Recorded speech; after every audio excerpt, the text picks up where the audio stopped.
Un saludo para todos nuestros hermanos del Templo de Belén, nuestra casa de pan. Nos reunimos alrededor de la palabra de Dios para crecer y madurar y por lo menos tratar, eso sí, con mucha intención, con mucho deseo, vehemencia, de ser los cristianos que Dios quiere que seamos. Recordemos que nuestra iglesia no pretende ser la mejor, la más grande, la más importante. Solo queremos ser la iglesia que Dios quiere que seamos. No competimos, queremos ser competentes. Y para eso estudiamos la palabra del Señor, cosa que vamos a hacer en este momento. Pero agradezcamos al Señor por estos días, por lo que ha sucedido en nuestras familias, nuestros hogares, por todas las cosas lindas y bellas que estoy seguro Dios ha hecho por nosotros. Precisamente este fin de semana tuvimos un curso maravilloso acerca de lo que es la generosidad bíblica, cómo ser buenos mayordomos, cómo tener el carácter de Dios, asunto del cual queremos hablar un poco más en el día de hoy. Pero agradezcámosle al Señor, digámosle de esta manera: Padre Santo, tú has sido bueno, tu misericordia nos acompaña. Gracias por cada familia, gracias por cada hogar, porque las bondades infinitas que tienes hacia nosotros, Señor, son maravillosas y las entendemos, las sentimos, las disfrutamos, pero también queremos tener una respuesta positiva, Señor, a todas esas maravillas que nos haces. No te vamos a pagar, no hay con qué pagar. Tu gracia, Señor, simplemente fue ofrecida gratis para todos nosotros. Pero sí vale la pena reaccionar de manera correcta, porque esa gracia nos transforma, nos cambia y nos hace mejores. Señor, por eso hacemos oración misionera. Queremos orar hoy por todos aquellos que están en distintos lugares del mundo, que sufren porque en sus pensamientos y costumbres culturales y religiosas, la parte de la mayordomía no está sujeta a los principios de la palabra, Señor. Y por eso hay tantos conflictos, tantos problemas. Señor, pero también hay cosas curiosas que en medio de culturas complejas y difíciles, Señor, se dan. Oramos por estos pueblos que tienen sus particularidades, como los Tuareg, allí en el desierto del Sahara, varios países, allí habitantes, los hombres azules, son muy famosos. Sin embargo, por tradición, los que manejan los negocios son las mujeres. Señor, cosas tan particulares. Pero definitivamente oramos porque la corrupción, porque el abuso económico, porque el deseo de poder, utilizando las riquezas para subyugar a otros, está presente en muchas culturas en el mundo. No importa si son culturas antiguas como los indígenas en nuestros medios latinoamericanos, o en África, los pueblos o distintas etnias alrededor del mundo. El problema de la corrupción, el problema de la codicia acerca de las riquezas está presente en el corazón del hombre. Esto demuestra una vez más que tu palabra tiene total razón cuando quiere que recuperemos nuestra manera de vivir correctamente, como fue declarada y pedida precisamente en el libro de Génesis, de ser buenos administradores para honrarte a ti, bendecir a muchos y multiplicar todo lo que hacemos. Glorifícate y ayúdanos como siempre lo necesitamos en Cristo Jesús. Amén. Muy bien, vamos a ir a la palabra del Señor y como les decía, hemos terminado un curso increíble, bueno, creíble porque es la palabra de Dios, pero entender y llegar a las conclusiones como estas. Y déjenme decirles que la forma de que se dirigió el seminario era hacer descubrimientos en la palabra. Se formaron equipos y cada equipo empezó a escribir la teología acerca de la mayordomía, la generosidad y cómo ser buenos en todos estos aspectos de la economía específicamente. La economía tiene que ver con muchas cosas y entendimos que viene del carácter de Dios. Por eso hoy queremos hablar de esa mayordomía y la satisfacción verdadera. Pensamos que las riquezas son las que nos producen satisfacción, pero no, es la buena mayordomía. Leamos el Evangelio según San Lucas, capítulo 19, del 1 al 10. Jesús entró en Jericó y comenzó a pasar por la ciudad. Había allí un hombre llamado Zaqueo, era jefe de los cobradores de impuestos de la región y se había hecho muy rico. Zaqueo trató de mirar a Jesús, pero era de poca estatura y no podía ver bien encima de la multitud. Así que se adelantó corriendo y se subió a una higuera sicómoro que estaba junto al camino, porque Jesús iba a pasar por allí. Cuando Jesús pasó, miró a Zaqueo y lo llamó por su nombre. «Zaqueo», le dijo, «baja enseguida, debo hospedarme hoy en tu casa». Zaqueo bajó rápidamente y, lleno de entusiasmo y alegría, Llevó a Jesús a su casa, pero la gente estaba disgustada y murmuraba: «Fue a hospedarse en la casa de un pecador de mala fama». Mientras tanto, Zaqueo se puso de pie ante el Señor y dijo: «Señor, daré la mitad de mi riqueza a los pobres, y si estafé a alguien con sus impuestos, le devolveré 4 veces más». Jesús respondió: «La salvación ha venido hoy a esta casa, porque este hombre ha demostrado ser un verdadero hijo de Abraham. Pues el Hijo del Hombre vino a buscar y a salvar a los que están perdidos». Padre, es tu palabra que con suma urgencia la necesitamos. Queremos comprenderla, tomar decisiones en nuestros corazones y practicar lo que tú deseas de nosotros. En Cristo Jesús. Amén. Este pasaje de las Escrituras, con esta historia tan conocida, de una vez nos plantea realidades que se han manejado a través del tiempo. No importa la época, no importa la cultura, no importa el alcance de la tecnología o la capacidad ahora que tiene el hombre de estudiar. La información que manejamos hoy es vasta, es inmensa. Pero estos asuntos de los manejos económicos, cómo funciona la economía de un país, aún de una familia, han encontrado unas dificultades que por muchas formas que el hombre ha tratado de inventarse en las teorías económicas no han podido dar solución. Y empezamos hablando de un recaudador de impuestos, sí señor, un hombre que imponía el recoger un recurso. Impuestos por imposición. ¿Y por qué por imposición? Si estamos hablando que los impuestos ayudan a tener una sociedad mejor para suplir algunas necesidades comunes que tenemos todos los ciudadanos, y es algo bueno para que el ambiente y la atmósfera de una región sean mejores, ¿por qué se tiene que imponer? ¿Por qué se tiene que obligar? Definitivamente empezamos a notar los efectos de una naturaleza pecaminosa en todos nosotros, como seres humanos. ¿Cómo se puede arreglar eso? Vayamos pensando. Pero también aparecen unos recaudadores. Algunas personas tienen la facultad, la autoridad y el trabajo de recoger ese recurso, ese dinero. Y los que recogen ese recurso, ese dinero, tienen unas discreciones. Eso nunca ha cambiado. Por mucho que haya las leyes y esté todo por escrito, tienen un puesto que refleja una autoridad y que por supuesto va a generar una impresión en las personas.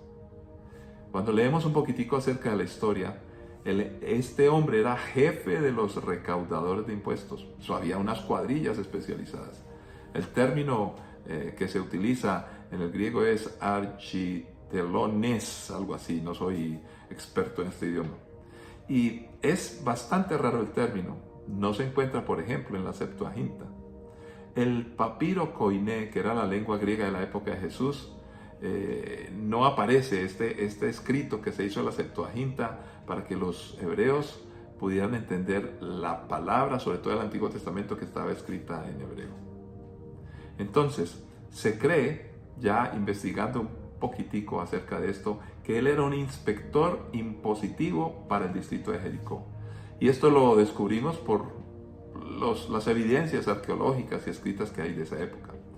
También se estilaba o se acostumbraba que este puesto se podía comprar. Ustedes han visto que hay locales en los centros comerciales y cuando están muy abarrotados de gente, pues aunque los locales tienen unos dueños a los cuales se les paga arriendo, las personas que pagan arriendo cuando van a salir y saben que va a entrar otra persona, le cobran como un monto y le dicen: mire, este es un derecho, tienes que pagar por este derecho.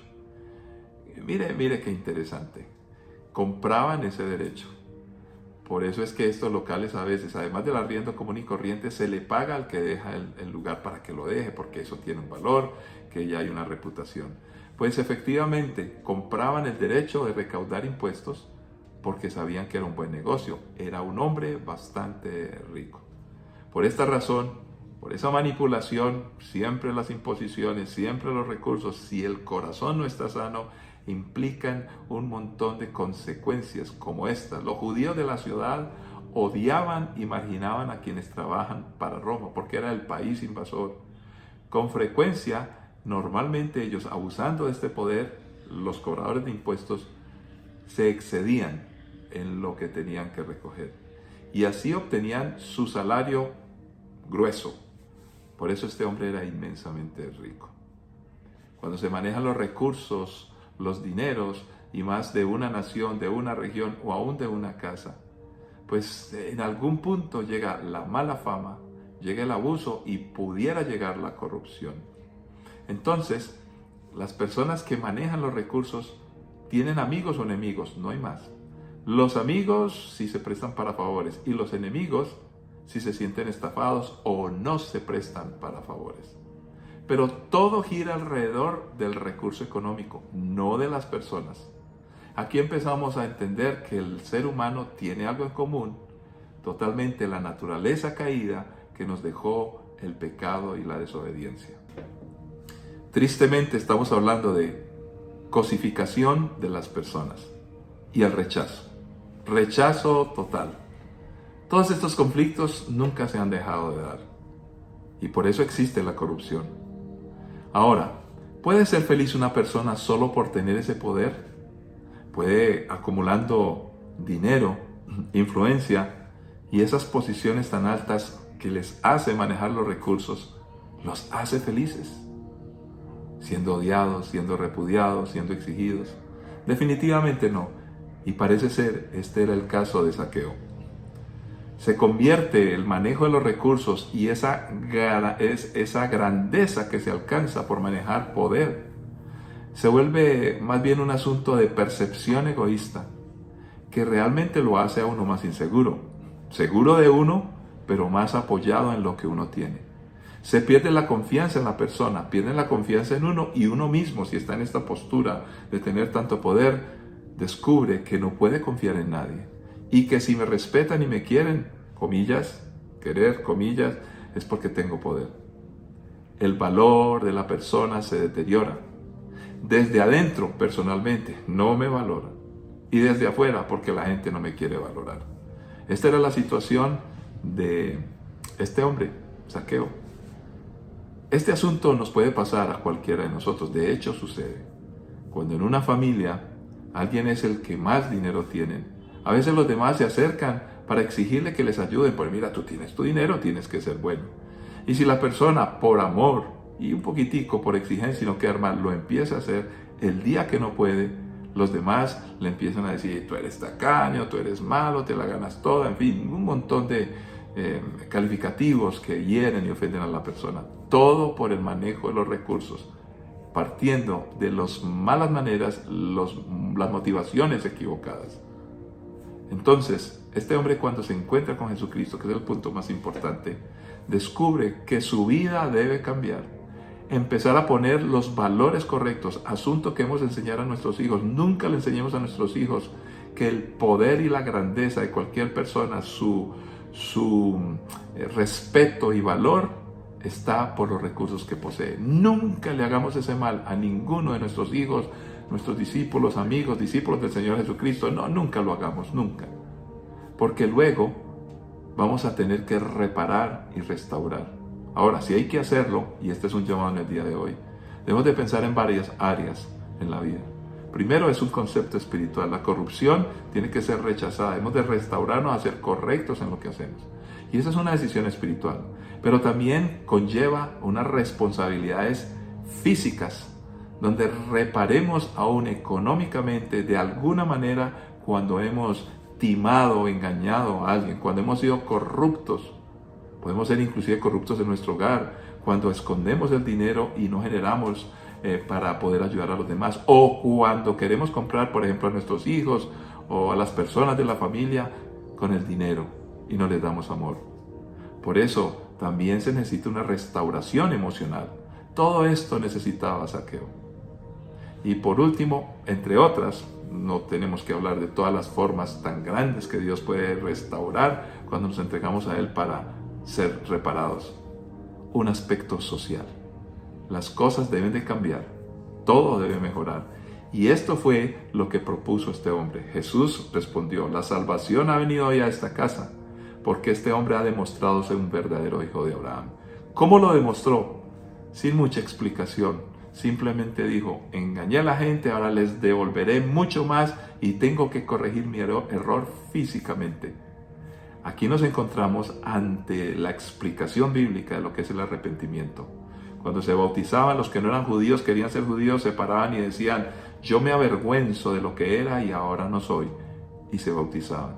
En otras palabras, necesitamos en el arrepentimiento tener un cambio a qué hacemos, cómo pensamos y cómo vivimos en relación con Dios y con los demás. Ahora encontremos que la palabra del Señor nos enseña varias cosas. Primero, no se trata de una imposición, el manejo de lo económico. ¿Cómo lo hacen los impuestos? Yo sé que esta es una discusión bastante grande, pero los gobiernos necesitan cobrar algunos impuestos, algunos dicen que tienen que ser pocos, otros que más, y se ha formado tremenda discusión, pero todo porque no funciona el carácter de Dios en nosotros. Y esa es la gran conclusión que hemos tenido en este seminario esta semana. La generosidad es un asunto del carácter de Dios y lo recuperamos a través de Jesucristo, y cuando entendemos que esa imagen de Dios está en nosotros, las cosas serán distintas. Y solo para concluir, miremos algunos ejemplos del Antiguo Testamento. Primer libro de Samuel 8, 1-3. Cuando Samuel envejeció, nombró a sus hijos como jueces de Israel. Joel y Abías, sus hijos mayores, establecieron su corte en Beerseba, pero ellos no eran como su padre, porque codiciaban el dinero, aceptaban sobornos y pervertían la justicia. Sencillamente, aquí encontramos, dejaron el carácter de ser descendientes de un hombre bueno, perdieron el carácter de Dios, sacaron a Dios de la ecuación y llegó la avaricia y la corrupción. Cuando Dios no está presente, todo se pervierte. Pero miremos otro ejemplo, entre muchos, solo miraremos unos pocos, Isaías 33, 14 y 15. Los pecadores de Jerusalén tiemblan de temor, el terror se apodera a los que no tienen a Dios. ¿Quién puede vivir con ese fuego devorador? Claman. ¿Quién puede sobrevivir a este fuego consumidor? Los que son honestos y justos, los que se niegan a obtener ganancias por medio de fraudes, los que se mantienen alejados de los sobornos, los que se niegan a escuchar a los que traman asesinatos, los que cierran los ojos para no ceder ante la tentación de hacer el mal. Este texto es muy serio. El carácter cristiano se demuestra con hechos en relación con el rechazo de la corrupción. Pero además nos advierte esta historia allí que Dios no va a tomar en poco al que es corrupto, porque dice que hay un fuego consumidor. ¿Queremos evitar ese fuego consumidor? Tenemos que ser buenos mayordomos y encontrar satisfacción no en lo que tenemos, sino en la capacidad que Dios nos dio para administrar lo mucho o lo poco que tenemos en nuestras manos. Levítico 19, 35 y 36 dice: no emplees medidas falsas cuando midas la longitud, el peso o la capacidad. Tus balanzas y pesas deben ser exactas. Tus recipientes para medir materiales secos o líquidos deben ser exactos. Yo soy el Señor tu Dios, quien te sacó de la tierra de Egipto. Aquí empezamos a notar que en nuestra vida debe haber una balanza justa, una medida correcta. Y todo empieza en la casa. Sin ningún tipo de dilación, demora, debemos trabajar con nuestros hijos para que siempre haya justicia en nuestra casa, una buena balanza y medida. Y esto nos llevará a bendición en el futuro de las generaciones que vienen. Deuteronomio 16, 19 y 20. Por ninguna razón tuerzas la justicia ni muestres parcialidad. Jamás aceptes un soborno, porque el soborno nubla los ojos del sabio y corrompe las decisiones de los íntegros. Que siempre triunfe la justicia verdadera, para que puedas vivir y poseer la tierra que el Señor tu Dios te da. Este pasaje es bien específico y claro. Cuando hay injusticia, imparcialidad, cuando hay soborno, y es interesante notar que siempre que se habla de injusticia, o bueno, muchas veces, por lo menos en las que hemos leído hoy, aparece el soborno. Están relacionados. Cuando rechazamos estas cosas, pues vamos a tener la bendición de Dios. Pero cuando no, dice, hay un ojo nublado. El sabio, por sabio que sea, por mucho que haya estudiado, por mucho que haya tenido experiencia en el pasado, cuando llega la corrupción, la injusticia, entonces se nublan los ojos, no puede ver bien. Y además dice, se corrompen las decisiones de los íntegros. Un sabio, cuando deja que la corrupción se anide en su corazón, o uno que se presta para todo este tipo de malos manejos, empieza a perder su capacidad de integridad y las decisiones que tome serán terribles. Por eso dice la Biblia que siempre triunfe la justicia verdadera, porque así entonces podemos vivir, esta es la satisfacción, vivir intensamente y además poseer la tierra que el Señor nuestro Dios nos da. Ese es el deseo que tiene Dios para todos nosotros. La prosperidad es la resultante de la capacidad de administrar correctamente lo que Dios nos ha dado. Y eso trae profunda satisfacción. Padre, gracias.